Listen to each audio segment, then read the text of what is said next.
जब दुनिया भर में कोविड-19 के केसेस बढ़ रहे थे, कोरोना वायरस के केसेस बढ़ रहे थे, तो ऐसे समय में इंडिया ने जब लॉकडाउन मार्च के लास्ट वीक में लगाया था, तो उस दौरान जो सबसे ज़्यादा रोल प्ले किया था, वो प्ले किया था पुलिस ने।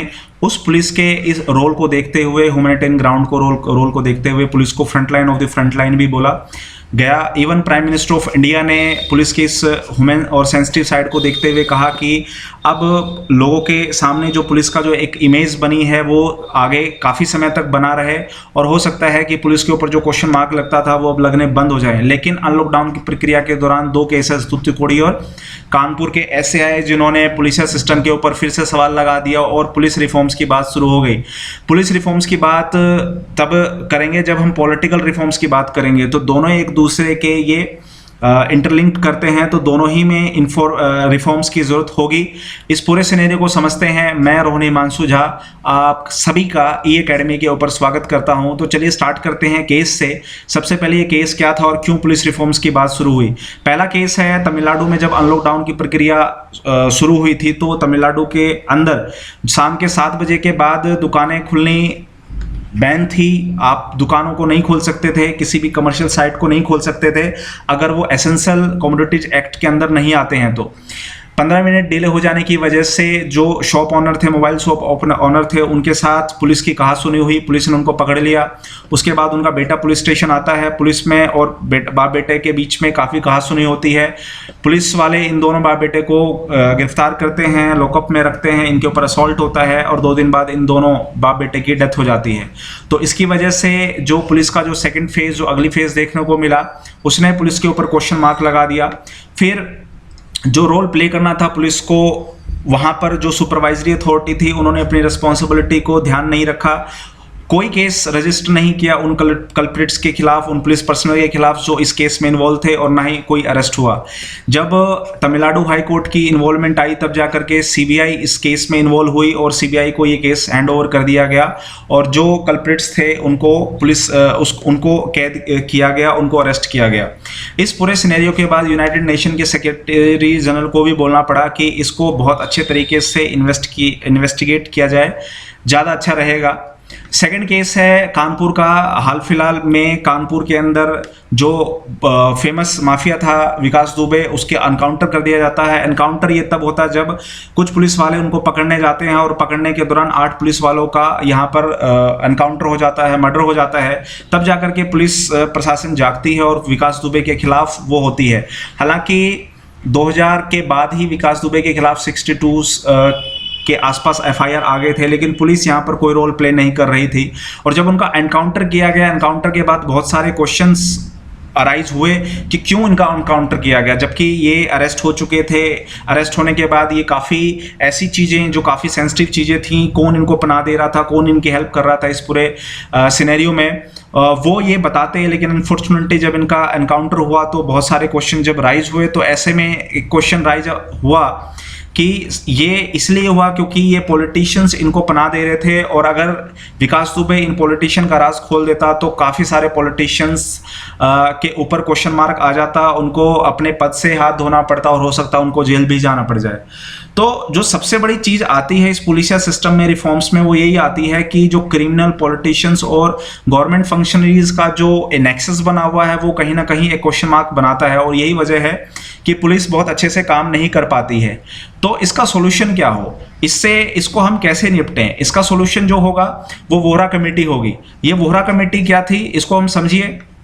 जब मुंबई ब्लास्ट हुए थे 1993 में, तब वोहरा कमेटी बनाई गई थी, और इस वोहरा कमेटी ने साफ कहा था अपनी रिपोर्ट में कि क्रिमिनल पॉलिटिशियंस और गवर्नमेंट फंक्शनरी या ब्यूरोक्रेसी का जो नेक्सस चलता है, वो अपने आप में एक बहुत बड़ा कंसर्न है, जो कंसर्न लेकर के आता है।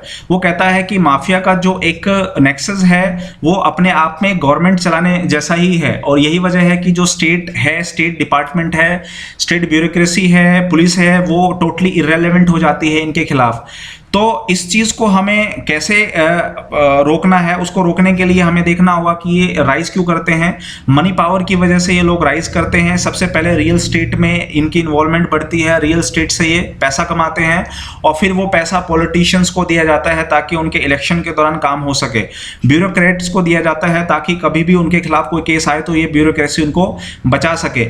और इसी मनी पावर की वजह से जो एक नेटवर्क डेवलप होता है उसमें मसल पावर आ जाता है जो पॉलिटिशियंस की इलेक्शन और इलेक्शन के बाद भी काफ़ी ज़्यादा हेल्प करता है। वोहरा कमेटी ये कहती है कि आपको इस चीज़ से लड़ने के लिए बहुत ही इफेक्टिवली एक इंस्टीट्यूशंस बनाना पड़ेगा जो इन सब को डील कर सके। जब वोहरा कमेटी ने अपनी रिपोर्ट रखी थी तो इसके ऊपर पार्लियामेंट में डिस्कशन भी हुई थी, लेकिन इसके बाद वो सारा का सारा केस ठंडे बस्ते में चला जाता है और वोहरा कमेटी की कोई भी सिफारिश लागू नहीं की जाती। तो ये एक सबसे बड़ा कंसर्न आता है कि इन नेक्सस को डील करने के लिए जो कमेटी अपनी रिपोर्ट सबमिट कर रही थी उस पर पार्लियामेंट्री जो लोग हैं, जो डेलीगेट्स हैं, वो कोई काम नहीं कर रहे। अब हमें पार्लियामेंट के अंदर या पॉलिटिकल सिस्टम के अंदर रिफॉर्म्स की ज़रूरत महसूस होगी और ये जो पॉलिटिकल सिस्टम है उस पॉलिटिकल सिस्टम को हम कैसे इंप्रूव करेंगे, तो इसका आंसर जो मिलेगा वो मिलेगा हमें मलीमत कमेटी। अब मलीमत कमेटी जो है साल 2000 के अंदर कॉन्स्टिट्यूट की गई थी और मलीमत कमेटी ने 6 ऐसे पॉइंट दिए थे जिस पे अगर काम किया जाए तो हम पॉलिटिकल सिस्टम को भी सुधार सकते हैं। तो उन्होंने जो सबसे पहले केस की बात की थी, उन्होंने कहा था कि ऐसे लोग जिनके ऊपर बहुत सीरियस क्रिमिनल केसेस होते हैं, रेप के, मर्डर चार्जेस के, ऐसे लोगों को आप असेंबली के अंदर आने ही मत दीजिए, पार्लियामेंट के अंदर आने ही मत दीजिए, जिसकी वजह से जो लॉ इनेक्ट होगी वो बहुत अच्छे तरीके से होगी और इनकी इन्वॉल्वमेंट स्टेट के अंदर नहीं आएगी और ये जो पॉलिटिकल सिस्टम होगा वो काफ़ी हद तक इम्प्रूव हो जाएगा। अगर हम यूपी के अंदर ही बैकग्राउंड को लेके चलें, जहां पर एनकाउंटर किया गया था विकास दुबे का, तो एसोसिएशन ऑफ डेमोक्रेटिक रिफॉर्म्स ने बात कही थी कि साल दर साल जो केसेस बढ़ रहे हैं यूपी के अंदर क्रिमिनल बैकग्राउंड के, वो काफ़ी बढ़ रहे हैं। 2009 में जो 30% केस था वो 2019 तक आते आते 43% हो गया। इवन 2020 के अंदर यूपी असेंबली के अंदर ये केस 36% हो गया, जो कि लगभग 143 और इनके ऊपर बहुत ही सीरियस केसेस हैं, बहुत सीरियस क्रिमिनल चार्जेस लगे हुए हैं। तो ऐसे लोग जो ऐसे सिस्टम में आएंगे तो ऐसे ही माफिया को वो सपोर्ट करेंगे और यही वजह है कि ऐसा कोई लॉ इनेक्ट नहीं हो पाएगा। वोहरा कमेटी और मलीमत कमेटी जैसे जो इन लोगों को बहुत इफेक्टिवली या इस पूरे सिनेरियो को बहुत इफेक्टिवली डील करने की बात कहती है। मलीमत कमेटी का जो सेकंड पॉइंट है वो ये कहता है कि क्रिमिनल जस्टिस सिस्टम को सुधारा जाए। क्रिमिनल जस्टिस सिस्टम में सबसे पहले बात आती है राइट ऑफ द एक्यूज्ड की। जिस बंदे को गिरफ्तार किया जाएगा उस बंदे को उसी की लैंग्वेज के अंदर उसके राइट्स बताए जाएंगे ताकि उसे पता हो कि उसके ऊपर कौन से केसेस लगाए गए हैं। अगर उड़िया के बंदे को अगर गिरफ्तार किया गया है, किसी भी उड़िया पर्सन को, और इंग्लिश में अगर उनका कोई केस बनता है, हिंदी में कोई केस बनता है, तो वो अपने केसेस को समझ नहीं पाएगा। तो लोकल लैंग्वेज में ही, रीजनल लैंग्वेज में ही उन लोगों को बताया जाए कि वो किस केस के अंदर वो एक्यूज्ड हैं। सेकेंड है पुलिस इन्वेस्टिगेंट। पुलिस इन्वेस्टिगेशन जो है वो काफ़ी अच्छे तरीके से और फेयर तरीके से हो, लॉ एंड ऑर्डर के सिनेरियो में हो, उनके अंडर हो, उस एम्बिट के अंदर तो काम चले। कोर्ट के अंदर जो जजेस हैं उनको हम बढ़ाएं। जो यूनाइटेड नेशंस जो बोलती है कि जो नंबर ऑफ जजेस होने चाहिए पर मिलियन वो 50 होने चाहिए, लेकिन इंडिया के अंदर साल 2017 में जो पर मिलियन केसेस है वो 19.66 है, जो बहुत यूनाइटेड नेशंस के बताए हुए जो जनरल जज पॉपुलेशन रेशियो है वो बहुत कम है। और यही वजह है कि मलीमत कमेटी ने स्ट्रेंथ ऑफ जजेस को हाई कोर्ट्स और सुप्रीम कोर्ट के अंदर बढ़ाने की बात कही है।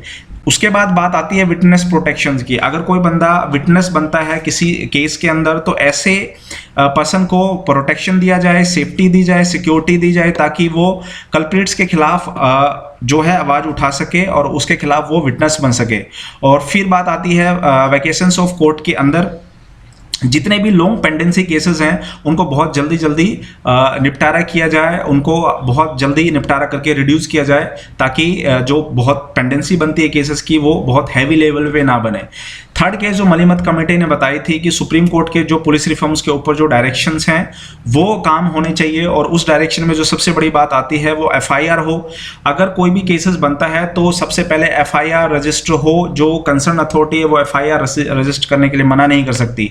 इवन रेप जैसे केसेस के अंदर अगर कोई रेप का केस आता है तो रेप जैसे केसेस में एफआईआर रजिस्टर इमीडिएट इफेक्ट से हो। अगर कोई पुलिस पर्सनल इस रेप केसेस में एफआईआर रजिस्टर नहीं करता है तो जॉब तो जाएगी, साथ में ऐसे पुलिस पर्सनल को, ऐसे अथॉरिटी को 2 साल की कन्विक्शंस भी मिल सकती है, उनको सजा भी हो सकती है। तो जो सुप्रीम कोर्ट इस पूरे सिनेरियो में बात कहता है उसको भी इंप्लीमेंट किया जाए। चौथे नंबर पे बात आती है कि इंडिया के अंदर जो रिप्रेजेंटेटिव्स हैं, जैसे पुलिस हो गई, सीबीआई हो गई, नेशनल इंटेलिजेंस एजेंसी हो गई, इंटेलिजेंस ब्यूरो हो गई, इनकम टैक्स डिपार्टमेंट और इस तरह के अलग डिपार्टमेंट्स जो इस पूरे के पूरे एक्टिविटी को मॉनिटर करें कि कौन क्रिमिनल है, उनका पूरा का पूरा डाटाबेस बनाया जाए और अगर हो सके तो उनके खिलाफ स्ट्रिंजेंट एक्शंस भी ये लोग ले सके। फिफ्थ केस जो बोला, उन्होंने कहा कि सेंट्रल एक्ट बनाया जाए, जैसे कि मकोका बना था। दरअसल मकोका 1999 में Maharashtra control of organised crime act था और इसका मेन मकसद था अंडरवर्ल्ड और अंडरवर्ल्ड जैसे अंडरवर्ल्ड के अंदर आने वाले अपराध को खत्म करना। बाद में मकोका महाराष्ट्र की तर्ज पे दिल्ली सरकार ने भी इस मकोका को अपने यहाँ पर लागू कर दिया। दरअसल मकोका के अंदर क्या होता है कि अगर मकोका किसी के खिलाफ लग जाए तो उसके मकोका अगर लग जाए तो जमानत उसको लगभग नामुमकिन हो जाती है उसके ऊपर, और ऊपर से पुलिस को ज़्यादा दिन मिल जाते हैं चार्जशीट दाखिल करने के, जो नॉर्मल केस में सिर्फ 60 से 90 दिन ही हैं, और पुलिस रिमांड ले सकती है 30 दिन, जो नॉर्मल केस में सिर्फ 15 ही दिन हो सकती है।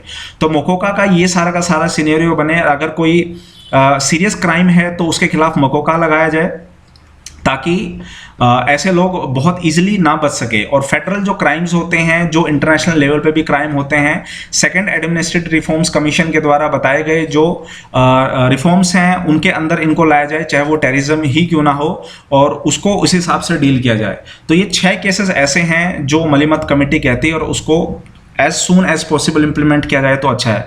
इस पर डिबेट होती है, पार्लियामेंट फिर इनके ऊपर कोई काम नहीं करता।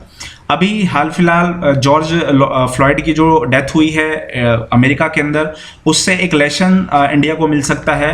अभी अमेरिकन प्रेसिडेंट ने एक एग्जीक्यूटिव ऑर्डर साइन किया है जून के महीने में, जो ये कहता है कि ऐसे डाटाबेस अब हम लोग बनाएंगे जो ऐसे पुलिस ऑफिसर्स को ट्रैक करेंगे जिनके ऊपर एक्सेसिव यूज में फोर्स की कंप्लेंट्स आएगी। अगर किसी भी पुलिस के खिलाफ ज़्यादा कंप्लेंट्स आती है तो उसके ऊपर हम जो है कार्रवाई करेंगे। अगर रिकॉर्ड्स उनके ज़्यादा हैवी होते हैं तो हम उनके ऊपर कार्रवाई करेंगे। इवन हम लोग ऐसे डिपार्टमेंट को फाइनेंशियल इंसेंटिव भी देंगे जो बेसिकली बिल्कुल नॉन वॉलेंट तरीके से केसेस को डील करेंगे। ऐसे में वो लोग सोशल वर्कर की हेल्प ले सकते हैं ताकि ऐसे चीज़ों को, जैसे मेंटल हेल्थ है, एडिक्शन से किसी चीज़ की, होमलेस इश्यूज़ है, उन लोगों को पुलिस पर्सनल और सोशल वर्कर्स मिलकर के डील कर सके। तो इंडिया के अंदर जो सबसे बड़ी दिक्कत आती है कि जब भी कोई केस हो तो चाहे सुप्रीम कोर्ट ने ही क्यों गाइडलाइंस दे रखी हो, ऐसे गाइडलाइंस को पुलिसिया सिस्टम इग्नोर कर देता है, ऐसे स्टैट्यूज को पुलिसिया सिस्टम इग्नोर कर देता है। तो ऐसे सिस्टम क्यों होते हैं, पुलिसिया सिस्टम क्यों डिले कर देता है पूरे प्रोसेस को, या कई बार इग्नोर कर देता है इवन सुप्रीम कोर्ट की गाइडलाइंस को भी। इसके लिए हम जो पुलिस रिफॉर्म्स की बात करेंगे, उस पुलिस रिफॉर्म्स में पीएसआर की जो रिपोर्ट्स है वो ये कहती है कि पुलिसिया स्ट्रेंथ जो है वो एक तो इंडिया में सबसे कम है। यूनाइटेड नेशन के सैंक्शन 222 पुलिसिया सिस्टम पर लाख पर्सन होने चाहिए, बट इंडिया के अंदर अनफॉर्चुनेटली 137 ही पुलिस पर्सनल मिलते हैं पर लाख के सिनेरियो में। तो वो एक क्वेश्चन मार्क अपने आप में बन जाता है, जिसकी वजह से पुलिस के ऊपर बर्डन ज़्यादा आ जाता है और प्रेशर ज़्यादा बिल्टअप हो जाता है। सेकेंड है कि पुलिस के अंदर 86% जो रोल होता है वो कॉन्स्टेबल्स का होता है, और कांस्टेबल जो होते हैं वो दरअसल ज़्यादा स्टेज वाइज इंप्रूवमेंट नहीं कर पाते अपने पूरे टेन्योर के अंदर। वो 1 या 2 ही बार वो प्रमोट किए जाते हैं, ज़्यादा से ज़्यादा वो हेड कांस्टेबल या एएसआई तक पहुंच पाते हैं और उसके बाद रिटायर हो जाते हैं। तो ज़्यादा इंसेंटिव्स उनको नहीं मिल पाता, इसलिए वो ज़्यादा अच्छा काम भी नहीं कर पाते। तो यहाँ पर इंप्रूवमेंट की ज़रूरत है। जो क्राइम पर लाख पॉपुलेशंस है वो एक डेकेड के अंदर 2005 से 15 के बीच में काफ़ी बढ़ गया है। लॉ कमीशन कहता है कि इसका जो सबसे बड़ा कारण है वो कारण है पुअर क्वालिटी ऑफ इन्वेस्टिगेशंस। ये केस बढ़ने का सबसे बड़ा कारण है कि जब भी केस की डिटेल स्टडी की जाती है वो उस तरीके से नहीं की जाती जिस तरीके से ये होनी चाहिए, एक प्रॉपर मैनर में। वो प्रॉपर मैनर में ये नहीं हो पाता। पुलिस इंफ्रास्ट्रक्चर बहुत वीक है, पुलिस के पास जो वेपन्स हैं वो बहुत कमज़ोर हैं, ख़राब हैं। इवन वेस्ट बंगाल और गुजरात के अंदर तो 71% और 36% जो वेपनरीज हैं उनकी रिक्वायरमेंट है, जो अपने आप में क्वेश्चन मार्क उठाता है। पुलिस व्हीकल जो होने चाहिए पुलिस के पास वो भी नहीं है। जनवरी 2015 के अकॉर्डिंग जो उनके पास व्हीकल होने चाहिए वो लगभग 30.5% की डेफिशिएंसी दिखाते हैं। और कई बार तो ये होता है कि पुराने व्हीकल के कंपैरेटिव में नए व्हीकल को ना लेकर के उसी के अंदर अपग्रेड करके उसको ठीक कर लिया जाता है। तो ये भी एक प्राइम कंसर्न है।